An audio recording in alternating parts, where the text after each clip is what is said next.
दोस्तों स्वागत है आपका हमारे चैनल ब्राइट फैक्ट्स में। लॉकडाउन 4 को खत्म होने में बस 5 दिन ही बचे हैं। ऐसे में कुछ बड़ी खबरें निकल कर आ रही हैं जो लॉकडाउन 4 के बाद से आपकी जिंदगी पर बहुत असर डालेंगी। इन सभी खबरों की पूरी जानकारी के लिए वीडियो को अंत तक जरूर देखें। आज की खबरों में हम आपको लॉकडाउन 4 और उसके बाद होने वाली बस सेवाएं, फ्लाइट सेवाएं और रेल यात्रा से जुड़ी हर खबर देंगे। सबसे पहले तो एक बार चीनी बीमारी से संक्रमितों का आंकड़ा देख लेते हैं। अब तक देश में 1,38,845 संक्रमित हैं। इनमें से 77,103 का इलाज चल रहा है, 57,720 ठीक हुए हैं और जैसे जैसे मैं आपको बता रहा हूं ये आंकड़े और भी बढ़ रहे होंगे। दोस्तों इसी के साथ आज पूरे देश से बेहद बड़ी खबरें निकल कर आ रही हैं। इनमें सबसे पहली खबर में आप देखेंगे क्या 31 मई के बाद भी बढ़ सकता है लॉकडाउन, सरकार का क्या प्लान, विस्तार से जानने के लिए बने रहिए। साथ ही साथ देखेंगे संकट से निपटने के लिए ये बैंक कम ब्याज पर दे रहे कर्ज आप भी आसानी से ले सकते हैं, जानिए कैसे। और गर्मी ने निकाला लोगों का दम, सबसे ज्यादा तप रहे देश के ये 10 शहर, आगे बढ़ेगा तापमान। और आगे देखेंगे दोस्तों 50,000 लोगों को नौकरी देगा अमेज़न, जॉब के लिए क्या करना है देखते रहिए। लेकिन उससे पहले इस वीडियो को बनाने में मुझे बहुत मेहनत लगती है और इस मेहनत के लिए वीडियो को आप एक छोटा सा लाइक जरूर कर दीजिए। तो फटाफट से ले चलते हैं आपको हमारी आज की सबसे बड़ी खबर की तरफ, पहली खबर की तरफ। दोस्तों क्या 31 मई के बाद भी बढ़ सकता है लॉकडाउन? इस वक्त देश भर में लॉकडाउन 4.0 चल रहा है जो 31 मई तक लागू रहने वाला है। अब लोगों के मन में सवाल उठ रहा है कि क्या लॉकडाउन 31 मई के बाद भी आगे बढ़ेगा? आपको बता दें कि अभी तक मिल रही खबरों के मुताबिक माना जा रहा है कि सरकार अब लॉकडाउन को आगे बढ़ाने के मूड में नहीं है, लेकिन जिस तरह का देश में अभी माहौल है उसे देखकर यही लगता है कि आगे भी नहीं बढ़ेगा। मीडिया रिपोर्ट्स के अनुसार नीति आयोग के अध्यक्ष डॉक्टर वी.के. पॉल का एक बड़ा बयान सामने आया है जिसमें उन्होंने कहा है कि लॉकडाउन हमेशा के लिए नहीं किया जा सकता है, जिस उद्देश्य से किया गया हमने हद तक हासिल किया। Doctor VK. पॉल के बयान से अंदाजा लगाया जा रहा है कि लॉकडाउन 31 मई को समाप्त हो सकता है, लेकिन सोशल डिस्टेंसिंग का पालन लोगों को अभी लंबे वक्त तक करना होगा। महामारी संकट से निपटने के लिए ये बैंक कम ब्याज पर दे रहा है कर्ज, आप भी फायदा ले सकते हैं। महामारी के कारण लोगों को आर्थिक संकट का सामना करना पड़ रहा है। इसी को देखते हुए देश के कई बैंक कम ब्याज पर लोगों को कर्ज दे रहे हैं। State bank of India, bank of Baroda व भारतीय ओवरसीज बैंक ने इन विषम परिस्थितियों से निपटने के लिए स्कीम प्रारंभ की है। इंडियन ओवरसीज बैंक ने एक स्पेशल कर्ज योजना प्रारंभ की है। इसके तहत लोगों को 9.4% के सालाना ब्याज पर ऋण मिलेगा और उसके लिए कोई भी और सिक्योरिटी भी नहीं ली जाएगी। एसबीआई ने एग्री गोल्ड कर्ज स्कीम प्रारंभ की है। इसके तहत किसान सोने के जेवर देकर अपनी आवश्यकता के अनुसार कर्ज ले सकते हैं। कर्ज पर 9.95% सालाना ब्याज वसूला जाएगा। किसी भी ग्रामीण शाखा पर जाकर इसे अप्लाई किया जा सकता है। बैंक ऑफ बड़ौदा ने अपने ग्राहकों के लिए महामारी से निपटने के लिए खास व्यक्तिगत कर्ज लॉन्च किया है। इसके तहत अधिकतम 5 लाख रुपए तक का कर्ज लिया जा सकता है। यह कर्ज आपको 5 वर्ष में चुकाना होगा। दोस्तों इस चैनल पर हम आपको देश और दुनिया भर की सबसे बड़ी खबरें सबसे पहले बताते हैं। अगर आपको भी दुनिया भर की खबरें सबसे पहले चाहिए तो चैनल को बिना भूले नीचे दिए गए लाल बटन को दबाकर सब्सक्राइब जरूर कर दें और बेल आइकन प्रेस कर दें। दोस्तों इसी बीच ईद के लिए मोदी जी ने लोगों से कुछ अहम बातें कही। प्रधानमंत्री नरेंद्र मोदी ने देश भर में मनाए जा रहे ईद उल फितर त्योहार की बधाई दी है। पीएम मोदी ने ईद की मुबारकबाद देते हुए सभी लोगों के स्वस्थ रहने की कामना की। ईद उल फितर का चांद देश के विभिन्न हिस्सों में रविवार 24 मई को नजर आया था। प्रधानमंत्री नरेंद्र मोदी ने ट्वीट किया, ईद मुबारक, ईद उल फितर की बधाई। इस विशेष अवसर पर करुणा, भाईचारे और सद्भाव की भावना को आगे बढ़ाएं। सभी लोग स्वस्थ और समृद्ध रहें। गौरतलब है कि महामारी के प्रसार पर नियंत्रण के लिए देश में लॉकडाउन लागू है और मस्जिदों समेत तमाम धार्मिक स्थल बंद हैं। इसलिए मुस्लिम धर्मगुरुओं ने लोगों से घर पर ही ईद की नमाज अदा करने का आग्रह किया था। दिल्ली के प्रमुख मुस्लिम धर्मगुरुओं ने रविवार को लोगों से अपील की थी कि वे ईद मनाते समय सामाजिक मेलजोल से दूरी के नियम पर अमल के साथ साथ लॉकडाउन के नियमों का पालन करें। इस वीडियो को देखते रहिए दोस्तों, क्योंकि आगे आने वाला है क्या गर्मी के बढ़ने से चीनी बीमारी खत्म हो जाएगी, जानने के लिए देखते रहिए। दोस्तों गर्मी ने लोगों का हाल बुरा किया हुआ है। सबसे ज्यादा तप रहे देश के ये 10 शहर। भारतीय मौसम विज्ञान विभाग ने रविवार को कहा कि अगले 5 दिनों के दौरान उत्तर प्रदेश, मध्य प्रदेश, राजस्थान, दिल्ली और तेलंगाना के कुछ हिस्से भीषण लू की चपेट में होंगे। आईएमडी के वैज्ञानिक डॉक्टर एन कुमार ने कहा कि पंजाब, राजस्थान, तेलंगाना, हरियाणा, दक्षिणी उत्तर प्रदेश, मध्य प्रदेश और तटीय आंध्र प्रदेश में तापमान में वृद्धि जारी रहेगी। अगले 5 दिनों में इन क्षेत्रों में लू या भीषण लू देखने को मिलेगी। कुछ स्थानों पर तापमान 47 डिग्री सेल्सियस को छूने की संभावना है। हालांकि बाद में पारा 30 मई तक 38 डिग्री तक नीचे आ जाएगा। दिल्ली और इसके आसपास के क्षेत्रों और पंजाब, हरियाणा, राजस्थान और उत्तर प्रदेश में उत्तरी मैदानी इलाकों में बारिश और धूल भरी आंधी जैसे मानसून पूर्व गतिविधियों के शुरू होने से थोड़ी राहत मिलेगी। दोस्तों 50,000 लोगों को नौकरी देगा Amazon. E commerce company Amazon India ने शुक्रवार को कहा कि वो महामारी के कारण ऑनलाइन मांग में आई तेजी को पूरा करने के लिए अस्थायी तौर पर 50,000 लोगों को नौकरी पर रखेगी। कंपनी ने एक बयान में बताया कि ये नौकरियां वेयरहाउसिंग और डिलीवरी नेटवर्क में दी जाएंगी। कंपनी ने कहा कि महामारी के कारण लोग ऑनलाइन खरीदारी कर रहे हैं। ऐसे में अलग अलग उत्पादों की ऑनलाइन मांग में तेजी आई है। इसी बड़ी मांग को पूरा करने के लिए 50,000 लोग अस्थायी तौर पर नियुक्त किए जाएंगे। कंपनी ने यह घोषणा ऐसे समय की है जब लॉकडाउन की पाबंदियों में ढील के साथ ही संक्रमण प्रभावित क्षेत्रों को छोड़ बाकी देश भर में ई कॉमर्स गतिविधियां सामान्य स्थिति की ओर लौटने लगी हैं। ये इसलिए भी लाभदायक है क्योंकि स्विगी, जोमेटो, शेयरचैट और ओला जैसी कई आईटी कंपनीज ने पिछले कुछ दिनों में छटनी की है। क्या गर्मी के बढ़ने से चीनी बीमारी खत्म हो जाएगी? चीनी बीमारी अब 110 देशों में फैल गई है, जिसका अभी तक कोई टीका या इलाज नहीं है। डॉक्टर लक्ष्मण जेसानी का कहना है कि ऐसा अनुमान लगाया गया है कि बढ़ा हुआ तापमान वायरस को मार सकता है और गर्मी की शुरुआत में वायरस के प्रसार में भी कमी आ सकती है। हालांकि वैज्ञानिकों के पास चीनी बीमारी पर गर्मियों के तापमान के प्रभाव पर कोई निश्चित जवाब नहीं है। ज्यादातर एक्सपर्ट्स ने इससे बचने के लिए सावधानियां बरतने की सलाह दी, तो कुछ ने गर्मी से बीमारी के प्रभाव के बारे में कहा कि जिन देशों में गर्मी ज्यादा है वहां भी वायरस का प्रकोप देखने को मिल रहा है। ऐसे में इस वायरस के बारे में ज्यादा अभी कुछ कहा नहीं जा सकता है। इसी के साथ दोस्तों, आप आगे की बड़ी खबरों में देखने वाले हैं रिलायंस ने लॉन्च की नई वेबसाइट, घर बैठे मिलेगी हर चीज, जानिए कैसे। और इस योजना में आधार कार्ड से मिलेंगे 2,000 रुपए। देखते रहिए और हमारे साथ आखिर तक बने रहिए। साथ ही ड्राइविंग लाइसेंस को लेकर सरकार ने दी बड़ी राहत, इसे भी जरूर जानें। दोस्तों, रिलायंस ने लॉन्च की नई वेबसाइट। रिलायंस ने लंबे समय के इंतजार के बाद आखिर अपनी ई कॉमर्स वेबसाइट जियो मार्ट को लॉन्च कर दिया है। ग्राहक इस वेबसाइट के जरिए फल, सब्जी, डेयरी और बेकरी जैसे जरूरी सामान को ऑर्डर कर सकते हैं। खास बात यह है कि ग्राहकों को जरूरी सामान पर 5% का डिस्काउंट दिया जाएगा।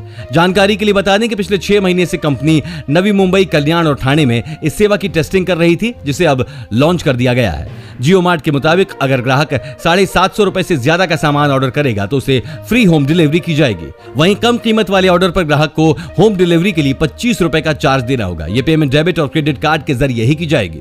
दोस्तों, अगर चीनी बीमारी से बचना है तो यह काम आपको रोज जरूर करना है। ध्यान से सुने, अगर आप अपने शरीर के अंदर गंदगी को साफ करना चाहते हैं तो भरपूर मात्रा में फल और सब्जियों का सेवन करें। फल और सब्जियों का सेवन करने से लीवर एंजाइम सक्रिय हो जाते हैं और शरीर के अंदर मौजूद गंदगी को बाहर निकालने में मदद करते हैं। हर्बल चाय शरीर को डिटॉक्सिफाई करने में मदद करती है। लहसुन का सेवन करने से भी बॉडी डिटॉक्स हो जाती है। लेमन जूस सेहत के लिए बहुत फायदेमंद होता है। रोजाना 1 गिलास पानी में नींबू का रस मिलाकर पीने से शरीर अंदर से साफ हो जाता है। लेमन जूस का सेवन करने से बॉडी का मेटाबॉलिज्म लेवल बढ़ता है। अगर आप ये सारी चीजें रोज कर लेते हैं तो आपकी इम्यूनिटी बहुत स्ट्रांग हो जाएगी और अगर गलती से आपको चीनी बीमारी हो भी जाती है तो आप उससे बहुत जल्दी रिकवर हो जाएंगे। इस योजना में आधार कार्ड से मिलेंगे 2,000 रुपए। प्रधानमंत्री किसान सम्मान निधि योजना के तहत 2 हेक्टेयर तक की जोत वाले छोटे किसानों को सालाना 6,000 रुपए की नकद मदद दी जाएगी। राशि पाने के लिए आधार नंबर का होना जरूरी होता है। हालांकि पहली किश्त के लिए आधार नंबर देना अनिवार्य नहीं है, लेकिन दूसरी किश्त पाने के लिए आधार को अनिवार्य किया गया है। सरकार इस योजना के तहत छोटे किसानों के खातों में इसी महीने से पैसे डालना शुरू कर देगी। ये राशि 3 किश्तों में उनके बैंक खाते में डाली जाएगी। 2,000 रुपए की पहली किश्त मार्च में मिलेगी। इसका फायदा पाने के लिए आधार कार्ड अनिवार्य होगा और अगर आपके पास आधार कार्ड नहीं है तो इसे फौरन बनवा लें। दोस्तों, विमान सेवा से जुड़ी बड़ी खबर निकल कर आई है। इन 2 राज्यों के अलावा आज से पूरे देश में विमान सेवा शुरू है। देश में पूरे 2 महीने बाद घरेलू उड़ान सेवा फिर से शुरू हो गई है। आज से आंध्र प्रदेश और पश्चिम बंगाल को छोड़कर पूरे देश में उड़ानों का संचालन शुरू हो गया। नागरिक उड्डयन मंत्री हरदीप सिंह पुरी ने एक ट्वीट कर बताया कि 2 राज्यों के अलावा 25 मई से पूरे देश में यात्री विमान सेवाओं का संचालन शुरू हो जाएगा। उन्होंने बताया कि फिलहाल पश्चिम बंगाल और आंध्र प्रदेश में हवाई सेवा शुरू नहीं होगी। आंध्र प्रदेश 26 मई से तो पश्चिम बंगाल 28 मई से विमान सेवा शुरू करेगा। हवाई यात्रा को लेकर केंद्रीय स्वास्थ्य मंत्रालय ने नए दिशा निर्देश भी जारी किए हैं। यात्रियों के लिए इन नए निर्देशों का पालन करना अनिवार्य होगा। इसके मुताबिक यात्रियों के लिए मास्क पहनना अनिवार्य रहेगा और सभी प्रवेश और निकास द्वार पर थर्मल स्कैनिंग की जाएगी। यात्रियों के फोन में आरोग्य सेतु ऐप भी अनिवार्य रूप से इंस्टॉल होना चाहिए। इसके अलावा विभिन्न राज्यों ने भी अपने अपने हिसाब से कुछ नियम तय किए हैं।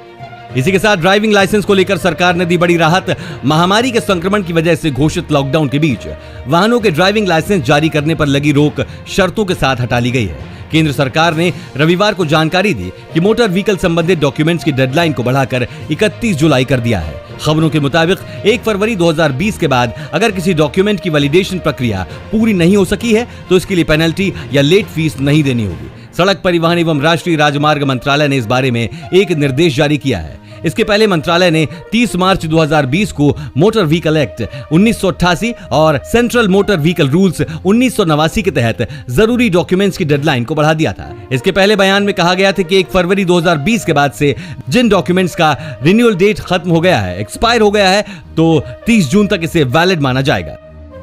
और आगे आप देखने वाले हैं दोस्तों, प्रवासी मजदूर फिलहाल नहीं लौट सकेंगे अपने गांव। सुप्रीम कोर्ट ने केंद्र सरकार को दिया यह निर्देश। और बाइक पर किसी को पीछे बिठाया तो निरस्त हो जाएगा ड्राइविंग लाइसेंस, नई गाइडलाइंस जारी। साथ ही लॉकडाउन के चलते सब्जियां भी बहुत सस्ती हो गई हैं, जाने क्या है रेट। दोस्तों सबसे पहले तो एक बहुत अच्छा मौका है, ये कुछ मोबाइल फोन्स हैं जो बहुत सस्ते हो गए हैं और ये मौका आपको नहीं छोड़ना चाहिए। यहाँ हम आपको कुछ ऐसे जबरदस्त स्मार्टफोन्स के बारे में बता रहे हैं जो best in segment feature offer करते हैं। इन स्मार्टफोन्स की एक और खास बात यह है कि ये सभी 10,000 रुपए से कम की कीमत में आते हैं। Redmi 8A Dual 5000 mAh battery वाले इस फोन की कीमत फ्लिपकार्ट पर 7,298 रुपए है। Realme C3, Realme का ये फोन इस साल फरवरी में लॉन्च हुआ था। इस नए लॉन्च फोन की कीमत 7,999 रुपए है। Realme Narzo 10A, Realme का ये बजट स्मार्टफोन हाल ही में लॉन्च हुआ है। फोन की कीमत 8,499 रुपए है। Motorola G8 Powerlite, मोटोरोला का ये फोन 8,999 रुपए का है। प्रवासी मजदूर फिलहाल नहीं लौट सकेंगे अपने गांव। सुप्रीम कोर्ट ने केंद्र सरकार को निर्देश दिया कि वो याचिकाकर्ता की याचिका में उठाई गई मांगों पर विचार करे। सुनवाई के दौरान याचिकाकर्ता ने कहा कि सुप्रीम कोर्ट में केंद्रीय गृह मंत्रालय ने दावा किया था कि पलायन पूरी तरह से बंद है, जबकि कुछ राज्य सरकारें लॉकडाउन में फंसे अपने लोगों को उनके राज्य वापस ले जाने की बात कर रही हैं। गृह मंत्रालय की गाइडलाइंस में साफ तौर पर पलायन रोकने की बात कही गई है। कोर्ट ने केंद्र सरकार से अभी पलायन को लेकर याचिकाकर्ता की चिंता और मौजूदा स्थिति का संज्ञान लेने को कहा है। गौरतलब है कि उत्तर प्रदेश सहित कुछ राज्य सरकारें लॉकडाउन में फंसे अपने लोगों को अलग अलग जगहों से उनके निवास स्थान ले जा रही हैं। छत्तीसगढ़ जैसे राज्य केंद्र सरकार से इसके लिए जोर डाल रहे हैं। बाइक पर किसी को पीछे बिठाया तो निरस्त हो जाएगा ड्राइविंग लाइसेंस। आजमगढ़ जिले में लगातार बढ़ रहे संक्रमण को देखते हुए प्रशासन ने अब कठोर कदम उठाने का फैसला किया है।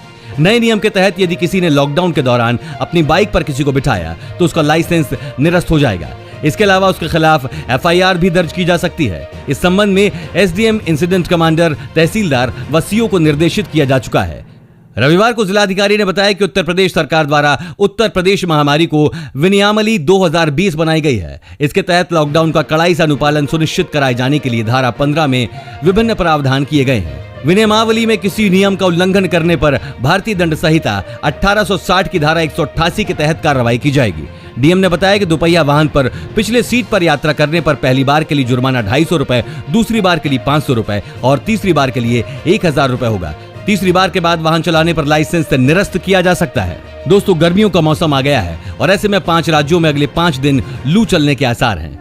सोमवार से मौसम विभाग ने चेतावनी दी है कि अगले 5 दिन 5 राज्यों राजस्थान, दिल्ली, उत्तर प्रदेश, मध्य प्रदेश और तेलंगाना के अधिकतर हिस्से भीषण लू की चपेट में रहेंगे। वहीं 45 डिग्री से ज्यादा तापमान रहने से दिल्ली, पंजाब, हरियाणा, चंडीगढ़ और राजस्थान के लिए रेड वार्निंग जारी की गई है। मौसम विज्ञानी डॉक्टर एन कुमार ने बताया कि पंजाब, हरियाणा, दक्षिणी उत्तर प्रदेश, मध्य प्रदेश, राजस्थान, तेलंगाना और तटीय आंध्र में तापमान लगातार बढ़ेगा। तापमान 47 डिग्री तक भी जा सकता है। दिल्ली में 25 और 26 मई को अधिकतम तापमान 46 डिग्री तक रह सकता है। साथ ही लॉकडाउन के चलते सब्जियां भी बहुत सस्ती हो गई हैं। जाने क्या है रेट।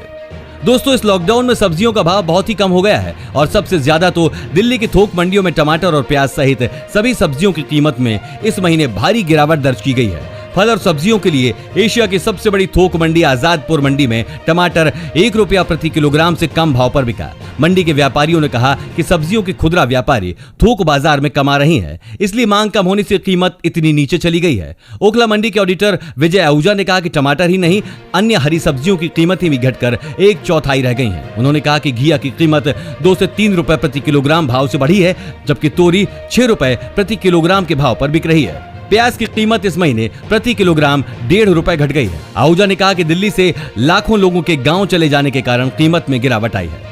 दोस्तों जैसा कि आप जानते हैं लॉकडाउन 4 बहुत ही जल्द खत्म होने वाला है। ऐसे में आपको क्या लगता है लॉकडाउन 5 की शुरुआत भी होनी चाहिए? हमें नीचे कमेंट करके जरूर बताएं। और साथ ही अगर आपको ऐसे ही न्यूज हर रोज अपने मोबाइल फोन पर चाहिए तो बिना भूले हमारे चैनल को नीचे दिए गए लाल बटन को दबाकर सब्सक्राइब जरूर कर दें। धन्यवाद।